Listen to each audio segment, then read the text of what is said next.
Sonya. Girl, she got 9 people living in her house. And I'm just like, girl, what is happening? That's way too many damn people. I grew up in a house with 9 people and I don't ever want to go back. Okay, how Stevie say? I ain't going back to the strip club. Or Jocelyn.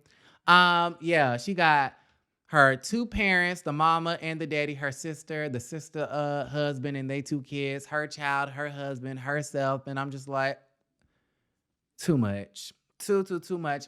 But her family is super cute, and I love the little conversation about the patty problems with the beef patties, because y'all know they're from Jamaica and whatnot.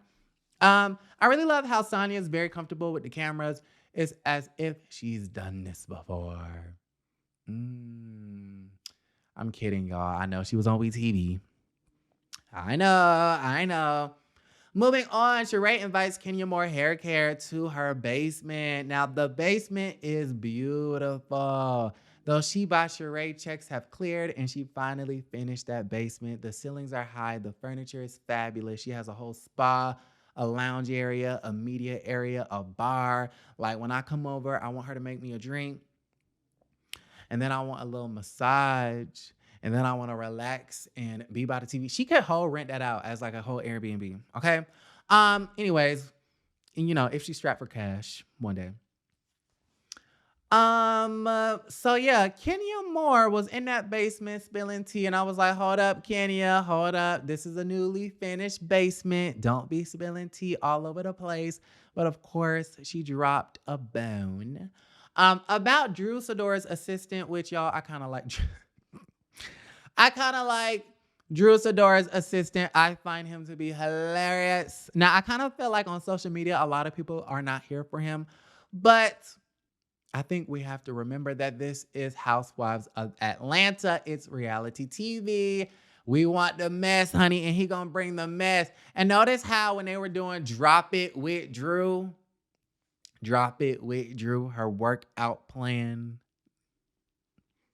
they showed the backside of the assistant, and I'm like, whoa, do not bring Michael Darby to Drop It with Drew because honey got a little backside on her, okay?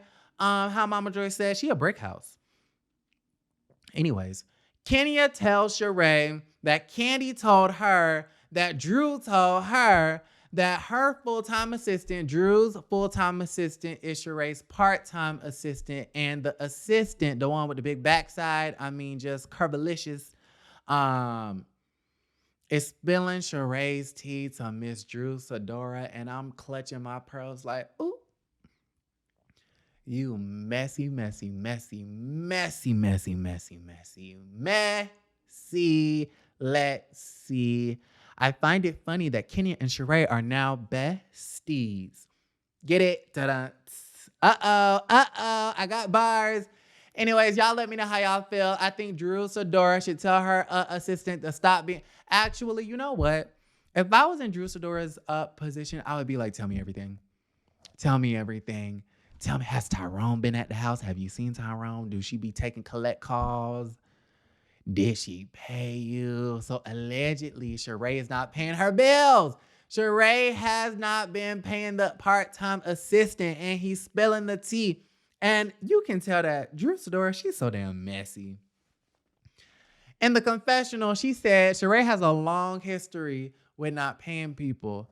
And regular people would think, Drew, how the hell would you know that? You just got to the show last season. This is your first season filming with Shereé. But Drew Sador and her producer and her peoples, they did their research. They said, I need to know everything about everybody before I allow you to film with me. And I'm all the way here for it. Drew and her assistant are messy to the 10th degree. And I love it. Personally, I love it. Moving right along. Drew Sador and Ralph Pittman are having a conversation. They are always, I feel like every scene that they're in, they're always eating dinner, and it's always the same dinner. They have them some nice baked chicken. They be having the rice with the broccolini, and I'm like, okay, cute. They talk about the other assistant. Now, I'm just kind of confused as to why Ralph and Drew Sador have 5 assistants. I didn't even know that Drew Sador was still in the industry. How Marlo say, when was the last time you had a gig? I mean, we do know that the game got rebooted on Paramount Plus, but I ain't see Drew Sador on there, sis. When was your last gig? Was it Line Sisters? Don't say Line Sisters. That don't count. I'm just playing. That very much so does count. I'm just being petty. Anyways, yeah, why do Drew and Ralph, why do they have some, I mean, anyways. So yeah, Ralph and Drew are having dinner. They're having a conversation about the other assistant that offered Ralph a massage. Basically, the tea is that Ralph fired her, but still talks to the woman. And I'm just kind of like, okay, at this point, you want to get the shit slapped out you. And I don't even condone violence, but I just kind of feel like he's trying it. Like, why the are you still in communication with this woman who offered to give you a massage? It's like you're planning on cheating. And now I kind of feel like, now I see why everybody's saying, oh, the storyline is fake, because you're doing dumb shit like this. And it's actually starting to piss me off, Ralph. I liked you, but you're starting to piss me off. Like, X him off the show. Okay? X marks the spot, how Tinashe said. Get him off. Moving on. Let's see. We have this whole situation with Todd Tucker and Candy Burris Tucker, honey. I just kind of feel like there are a lot of cracks in their foundation.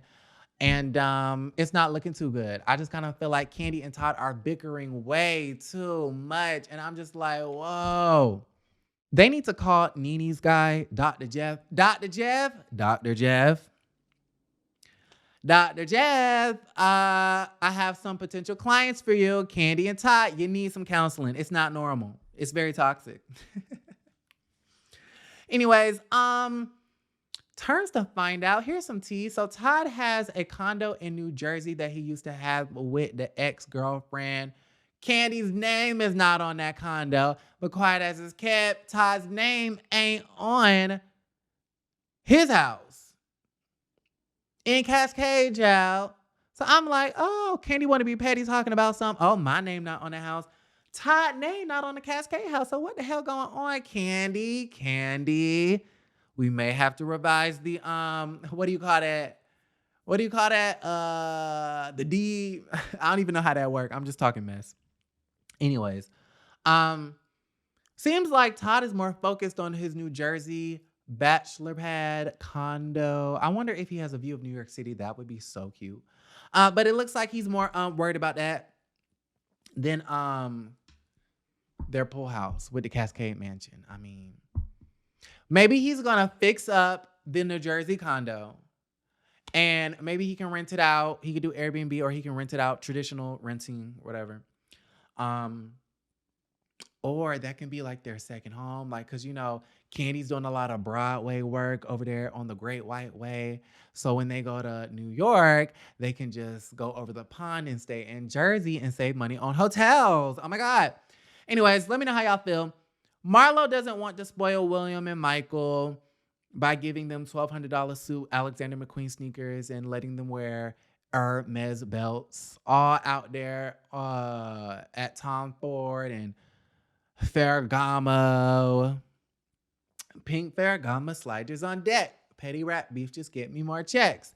Out there at the Phipps Plaza, Bottega Veneta, whatever it's called, Bottega Veneta.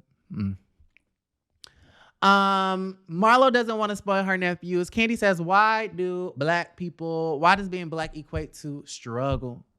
We can give our kids the finer things in life and they can still grow up to have work ethic and character. And you know what? I agree with both sides like Chanel.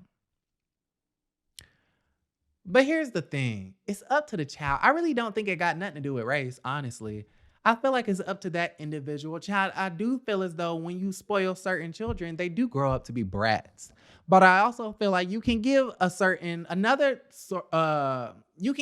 child the finer things in life and they still grow up to have great character. So I don't think it got nothing to do with being white, being yellow, being purple. I feel like it depends on the child. Some kids are just bratty and some kids are just great. Not saying that the bratty kids aren't great, but some kids are just humble with good work ethic, and then some kids are just lazy and not. Okay? Anyways, No child left behind. I love that conversation though. That was a great conversation. We need it for the community. Okay. Um, Aaron Ross. Now, can we have a poll in the chat in the comments? Aaron Ross. Cute name, love the name. But there was this scene with Aaron Ross, Todd Tucker, and fine ass Ralph Pittman. Now, here's my thing. Out of all three of them, I would have to say that Todd to me is the most attractive. Candy, your husband fine as hell. You got a good one, okay? Don't let them cracks in the foundation get too much. Don't let it get too bad, child. Fix the pool house, Todd. Todd is such an attractive. He's beautiful. So handsome, so handsome. Ralph is so fine. Aaron Ross is also a beautiful man, even though I don't like his voice. It's just kind of like, oh, we've been together for 18 years. Oh, what he say? I'm 39 years old. I don't like that DMX type of voice. I'm not a fan of. I don't think so. But let's do a poll. Out of those three men, who you got? Who your number one? Who your number two? Or who your number three? It would be Todd, Ralph, then Aaron Ross. People are saying that Aaron Ross is like the finest house husband of the franchise. He fine, but I know you lying. Okay? I don't think so. He is fine though. Anyways, Marlo sends off her nephew to the baby prom, aka homecoming, in a $1,200 suit, some Alexander McQueen sneakers, and an Hermes belt. We love to see it. And then we have this whole situation with Ralph and Drew.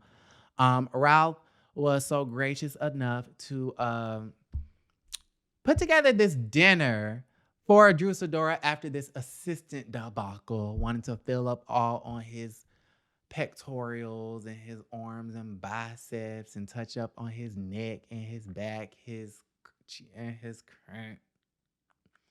Girl, I don't blame you. I don't blame you, son. I would have offered a massage too. Anyways, y'all remember that picture of Drew Sador? She took like a selfie, but I think her head or something like was blocking Ralph's. And I was just like, humana. Anyways, let me stop. I'm such a whore. He does this little dinner for Drew, and I'm not gonna stay on this for too long. A for effort, because he could have did nothing, right? So A for effort. However, Drew reminds me of myself in the fact that we have to express ourselves. We spent so many of our years, our young years wasted, suppressing our voice and our feelings to keep the outer peace. But meanwhile, our inner peace is being disturbed because we're keeping everything bottled inside. And so I feel as though Drew is finally learning how to voice her concerns and express her feelings. And she did that, at that dinner. Now, I don't think Drew did it in a disrespectful way. I don't think she was rude about it. She could have kept some of the jokes. But I kind of felt like she was also just feeding off of his energy. For some odd reason, Ralph didn't take kindly to it. He did not receive the feelings that she expressed that well, and told her, you need to learn how to speak to a fine-ass black man. You need to realize what's in front of you, and you need to learn how to speak to a black man. And Ralph, newsflash, you need to learn how to treat your wife better and stop embarrassing the hell out of her for a TV check. Just disgusting.